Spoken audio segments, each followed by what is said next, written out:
Ma, pusing kali kepalaku, mutar-mutar. Vertigo kayaknya aku ini, Ma.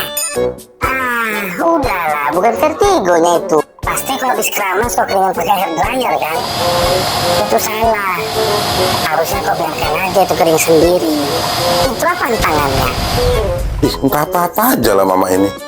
Vertigo itu mak, bukan itu obatnya.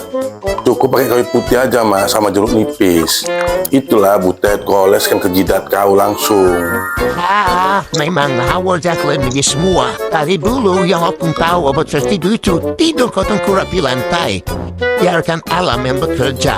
Kalau udah dingin badan kau itu Butet, pasti langsung sembuh itu. Pakai hair dryer Butet, udah kan kata mama. Ih, jangan. Minyak kayu putih sama jeruk nipis saja. Tidur di lantai. Biarkan alam yang menyembuhkan.